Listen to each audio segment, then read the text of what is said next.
لله نحمده ونستعينه ونستغفره ونؤمن به ونتوكل عليه ونعوذ بالله من شرور أنفسنا ومن سيئات أعمالنا من يهده الله فلا مضل له ومن يضلل فلا هادي له ونشهد أن لا إله إلا الله وحده لا شريك له ونشهد أن سيدنا ونبينا وإمامنا وسندنا ومولانا محمدا عبده ورسوله صلى الله تبارك وتعالى عليه وعلى آله وصحبه وبارك وسلم تسليما كثيرا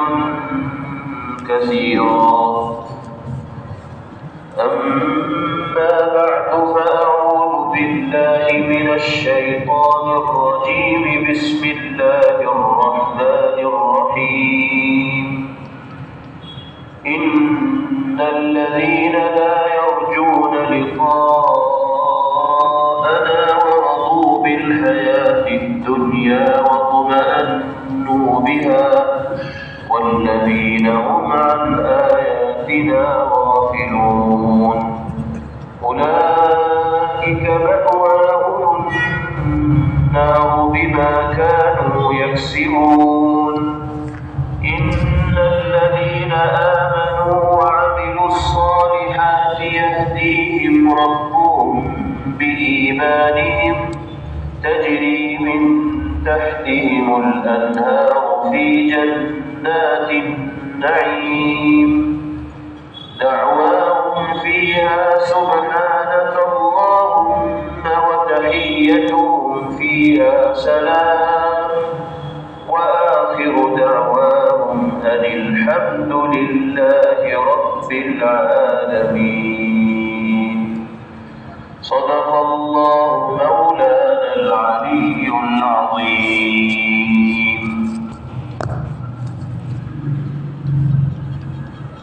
یہ سورہ یونس کے پہلے رکوع کی آخری آیات ہے.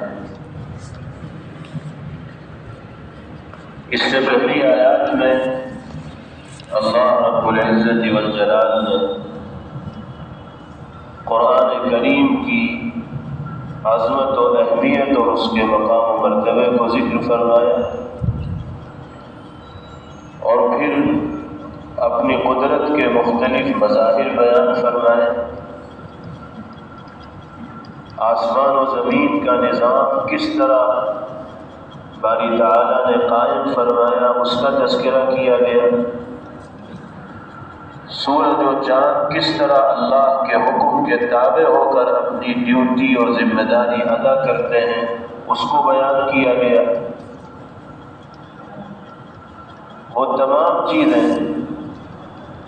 جو کائنات میں اللہ رب العزت والجلال کی قدرت و عظمت پر دلالت کرنے والی ہیں ان کا تذکرہ کیا گیا اور پھر لوگوں کو دعوت دی گئی اس بات کی کہ تم اسی مالک پر ایمان لانے والے، اسی کی عبادت کرنے والے اور اسی کی اطاعت و تابعداری اور فرمانبرداری کرنے والے بنو.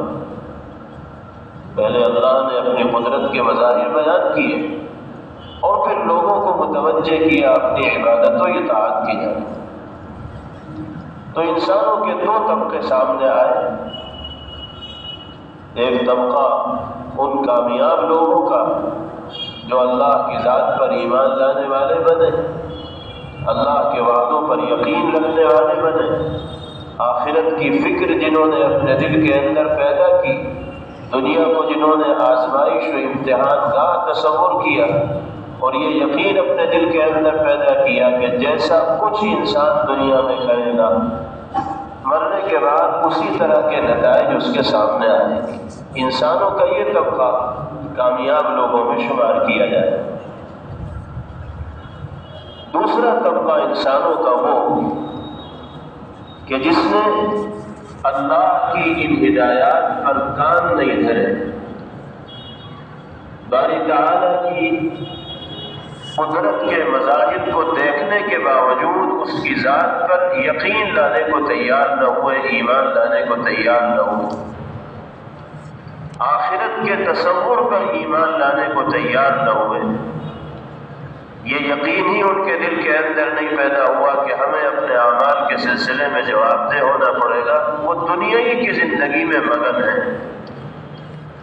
اور یہ سمجھ رہے ہیں کہ بس زندگی تو وہی ہے جو دنیا میں ملی، دنیا کی زندگی ختم ہوگی تو کھیل ختم ہو جائے گا، نہ کوئی سوال ہوگا نہ کوئی جواب ہوگا۔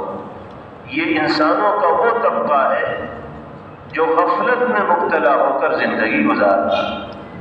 قرآن پاک کی جو آیات آپ کے سامنے پڑھی گئی، ان میں سے پہلی آیت میں اللہ رب العزت والجلال نے ایسے ہی لوگوں کا تذکرہ کیا ہے جو باری تعالیٰ کی قدرت کے مظاہر دیکھنے کے باوجود اس کی ذات پر ایمان لانے کو تیار نہیں ہوتے اور اس کی تابعداری اور فرما برداری کرنے کو تیار نہیں ہوتے۔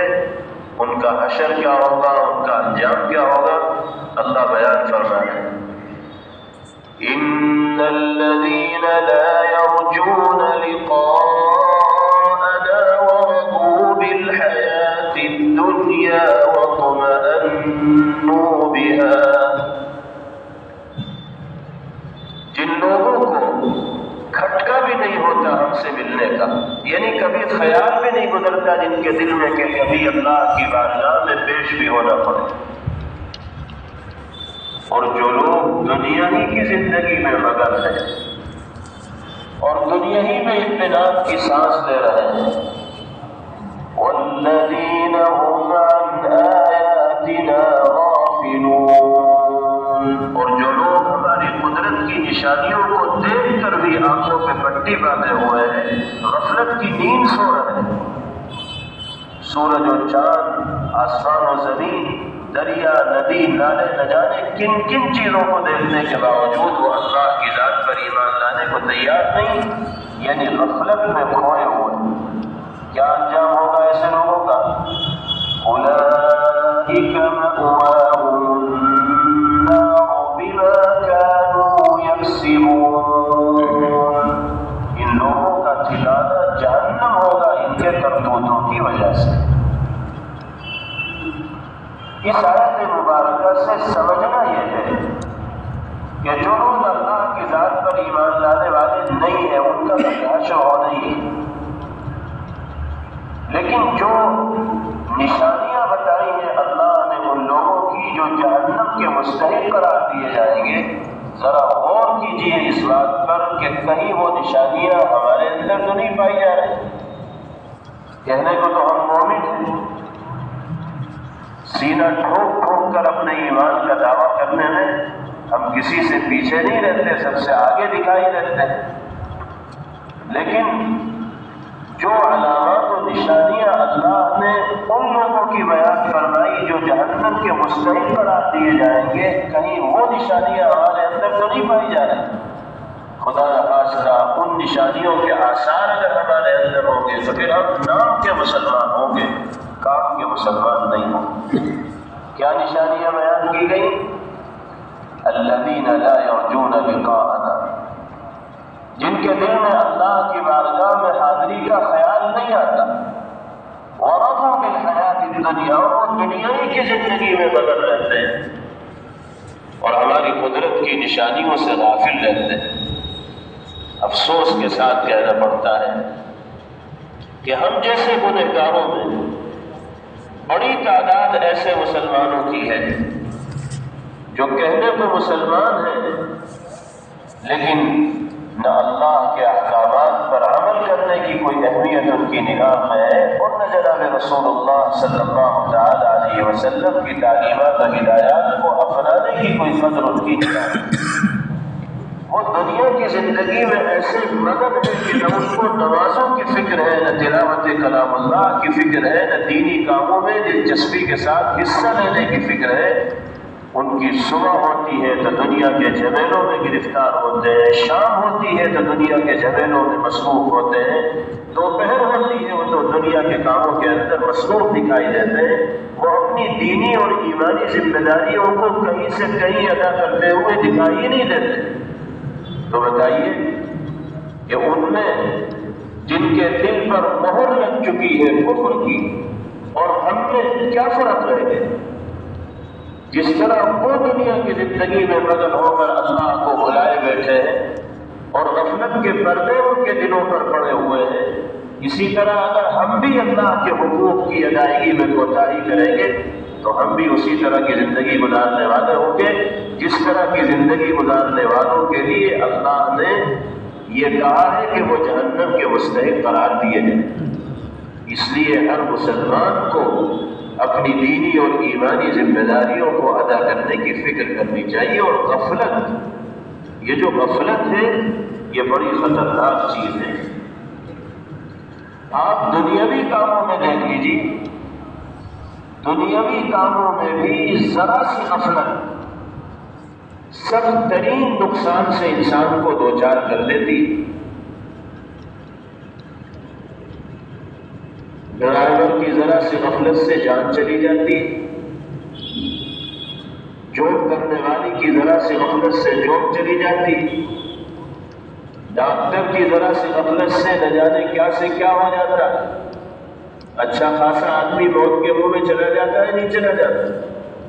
دنیاوی معاملات میں جب ذرا سی غفلت انسان کو سخت ترین نقصان سے دوچار کرتی ہے تو بتائیے دینی معاملات میں اگر انسان غفلت کا شکار ہوگا تو یہ اس کے لیے کتنا مضر اور نقصان دہ ہوگا۔ یہی وجہ ہے کہ اللہ رب العزت والجلال نے قرآن کریم میں جگہ جگہ لوگوں کو غفلت کے دائرے سے باہر نکلنے کی تلقین کی اور کہا ہے کہ غافل اور بے خبر ہو کر دنیا میں زندگی مت گزارو، اس لیے کہ جب انسان غفلت کا شکار ہوتا ہے تو ذمہ داری کا احساس اس کے دل سے نکل جاتا ہے۔ دنیاوی معاملات میں غفلت کا شکار ہوگا تو دنیاوی ذمہ داریوں کا احساس نہیں رہے گا، اور دینی معاملات میں غفلت ہوگی تو پھر دینی ذمہ داریوں کا احساس نہیں ہوگا۔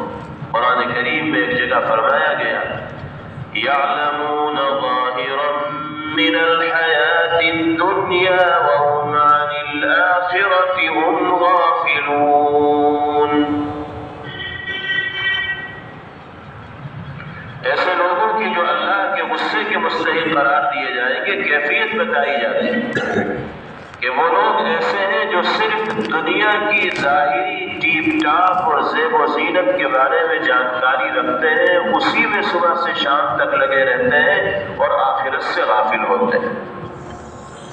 ان کا انجام یہ ہوگا کہ دنیا میں بھی وہ اللہ کی نگاہ رحمت سے محروم ہوں گے اور آخرت میں بھی نجات ان کا مقدر نہیں بن پائے۔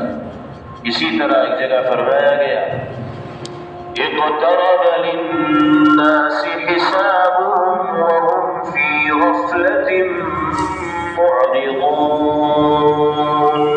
لوگوں کے حساب و کتاب کا وقت قریب آ چکا ہے، اس کے باوجود بھی غفلت کی نیند میں اس طرح ڈوبے ہوئے ہیں لوگ کہ اپنے حساب و کتاب کی فکر بھی ان کو نہیں ہے، اعراض کر رہے ہیں۔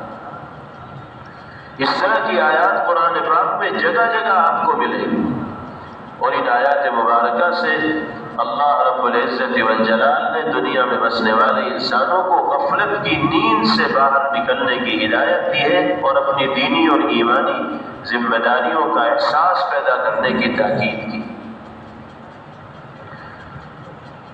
نبی کریم علیہ السلام کی زندگی قیامت تک آنے والے انسانوں کے لیے کھلی کتاب کی طرح ہے۔ آپ دنیا کے مختلف اہم کام انجام دیا کرتے تھے، آپ صرف نبی اور رسول نہیں تھے بلکہ نظام حکومت بھی پیغمبر علیہ السلام ہی چلاتے تھے۔ سارے کاموں کو انجام دینے کے ساتھ ساتھ فکر آخرت سے کبھی پیغمبر علیہ السلام غافل نہیں ہوئے۔ یہی وجہ ہے کہ صحابہ کرام رضوان اللہ علیہم اجمعین فرماتے ہیں كان دائم الفكرة متواصل الأحزان. نبی کریم علیہ السلام ہم وقت فکر مند دکھائی دیتے تھے اور ایسا محسوس ہوتا تھا کہ کوئی رنج ہے اور غم ہے جو آپ کو کھائے جا رہا ہے۔ یہ جو ہم وقت کی فکر مندی ہے جس کے آثار پیغمبر علیہ السلام کے چہرے سے ظاہر ہوتے تھے، یہ وہی آخرت کی فکر ہے، اللہ کے بندوں کو کامیابی کے راستے پر لانے کی فکر ہے۔ تو غفلت سے باہر نکلے انسان اور بیداری کی زندگی گزارے۔ حضرت ربعی ابن حراش رحمہ اللہ جلیل القدر تابعی گزرے ہیں، ان کے بارے میں آتا ہے کہ کبھی بھی حضرت کو ہنستے ہوئے نہیں دیکھا گیا۔ مختلف طرح کی باتیں ان کے سامنے آتی لیکن کبھی چہرے پر ہنسی دکھائی نہ دیتی۔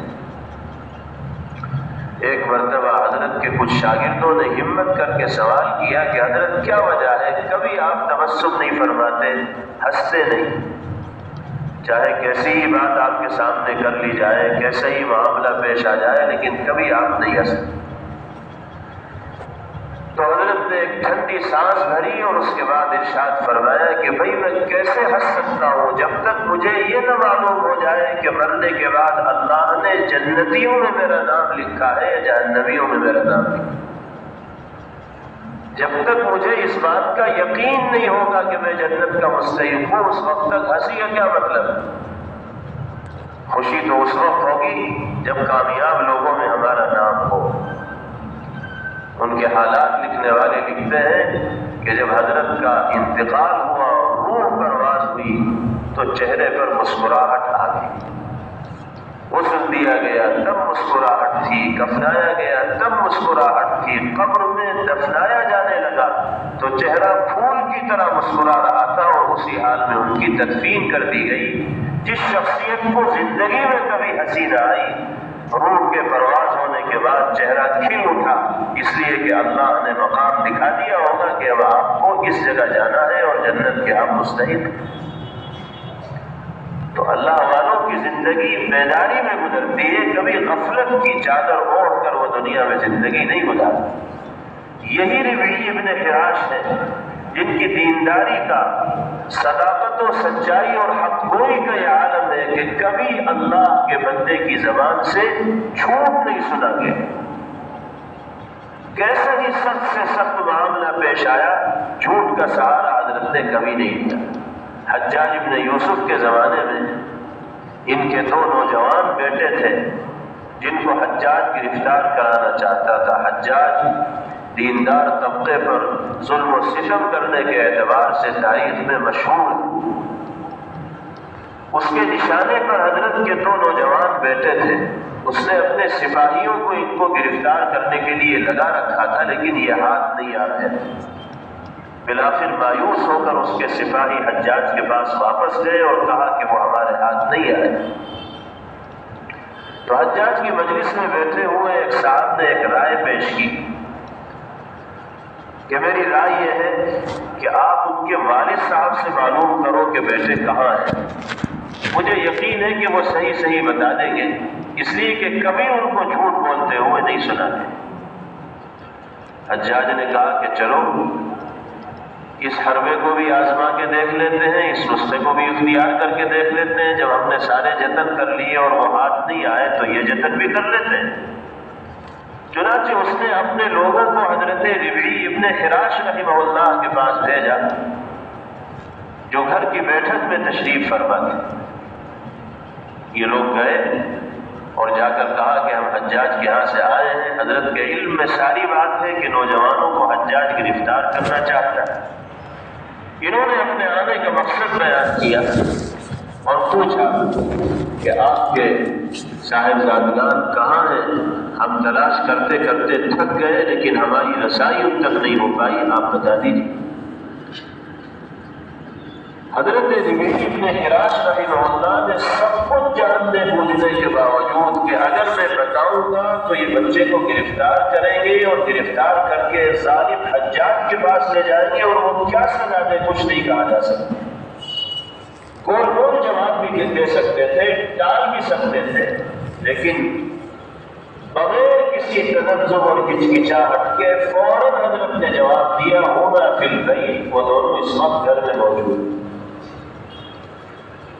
حضرت کی اس حق گوئی کا، سچائی کا، صداقت کا اور سچ بولنے کا اثر ان لوگوں پر ایسا ہوا کہ وہ آگے کچھ کہنے کی جرات ہی نہ کر پائے۔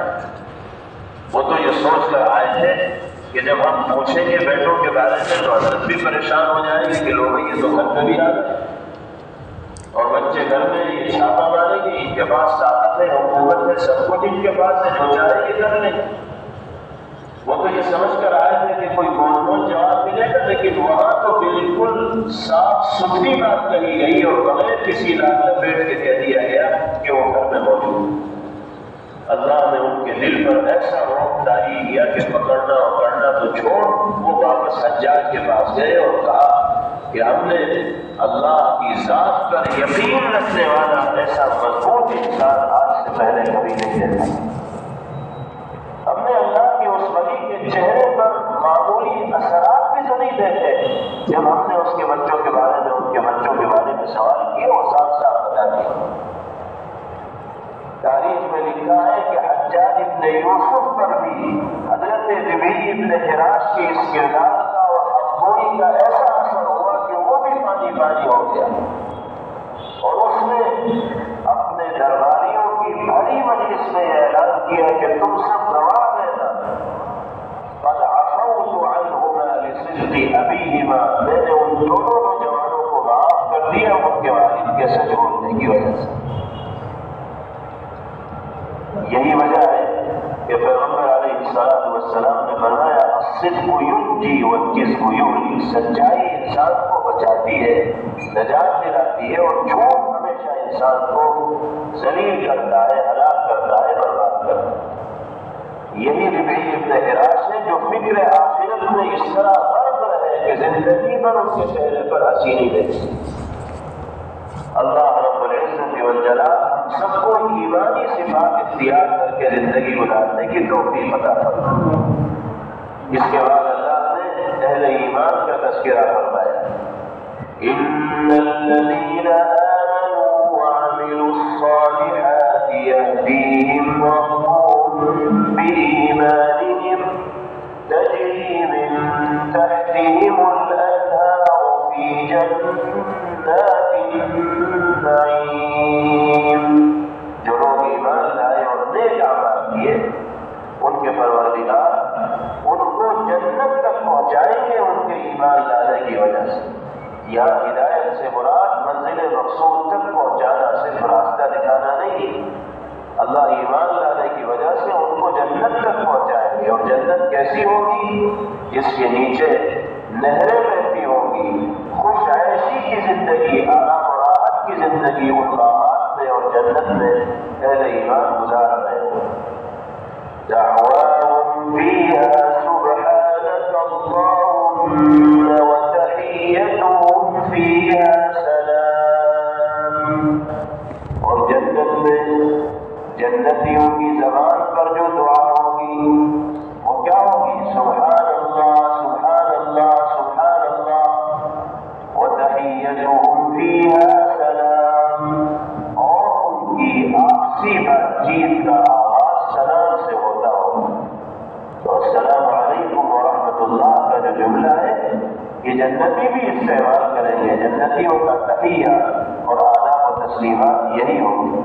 دو باتیں اس میں بیان کی گئی، ایک تو یہ کہ جنتیوں کی زبان پر جو دعا ہوگی وہ کیا ہوگی؟ سبحان اللہ سبحان اللہ سبحان اللہ۔ سوال یہ پیدا ہوتا ہے کہ دعا میں تو کچھ مانگا جاتا ہے،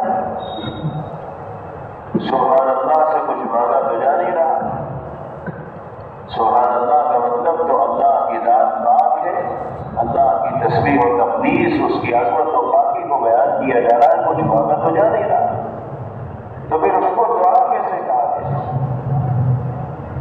جواب اس کا یہ ہے کہ جب جنتیوں کو جنت میں وہ تمام چیزیں میسر ہوگی جس کا جی ان کو چاہے گا، تو پھر انہیں مانگنے کی ضرورت ہی کیا ہوگی؟ ان کے سامنے تو ہر نعمت موجود ہوگی، جس کا خیال دل کے اندر آئے گا اللہ کے حکم سے فوراً وہ سامنے آ جائے گی۔ سبحان اللہ کے علاوہ وہ کہیں گے ہی کیا جب ساری چیزیں ان کو میسر ہوگی اور ساری نعمتیں ان کو عطا کی جائیں؟ ایک جواب یہ ہے۔ دوسرا جواب یہ ہے کہ سبحان اللہ میں اگرچہ مانگنے کا مفہوم نہیں ہے، اللہ کی حمد و ثنا اور باقی بیان کی جائے، لیکن حدیث قدسی ہے، یعنی اللہ رب العزت والجلال ارشاد فرماتے ہیں کہ جو بندہ ہر وقت میری حمد و ثنا میں لگا ہے، یہاں تک کہ اس کو اپنے مطلب کی دعا مانگنے کی بھی فرصت نہ ہو، تو میں اس کو تمام مانگنے والوں سے زیادہ بہتر عطا کروں گا۔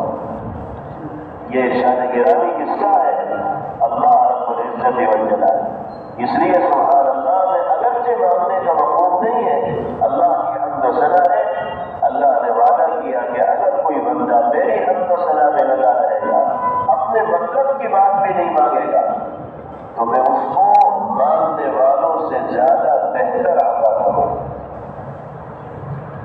یہی وجہ ہے کہ جناب رسول اللہ صلی اللہ تعالی علیہ وسلم کو کوئی بھی پریشانی لاحق ہوتی، کسی طرح کی بھی بے چینی کا سامنا نبی کریم علیہ السلام کرتے تو آپ کی زبان پر یہ جملے آ جایا کرتے تھے، لا الہ الا اللہ العظیم الحلیم، لا الہ الا اللہ رب العرش العظیم، لا الہ الا اللہ رب السماوات والارض ورب العرش الکریم۔ ان جملوں میں اللہ کی پاکی کو، اس کی کبریائی کو، اس کی یکتائی کو بیان کیا گیا ہے، لیکن ان جملوں کا اثر یہ ہے کہ اللہ ہر طرح کی بے چینی اور پریشانی سے پیغمبر علیہ السلام کو راحت عطا فرماتے ہیں۔ یہی وجہ ہے کہ حضرات مشائخ نے اس دعا کو دعائے کرب کا نام دیا ہے۔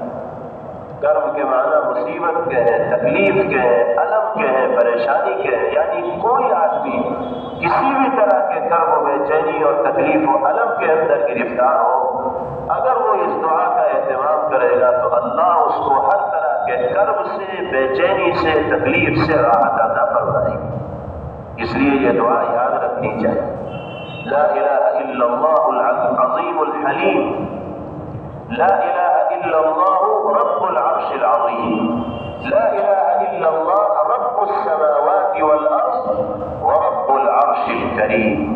اللہ تعالی ہم سب کو ہر طرح کے کرب و مصیبت اور پریشانی سے محفوظ فرمائے اور دونوں جہاں کی راحتوں سے باری تعالی ہم سب کو مالا مال فرمائے۔ وآخر دعوانا ان الحمد للہ رب العالمین۔ Thanks for watching. Don't forget to like, comment, share and subscribe to Al Wahid channel.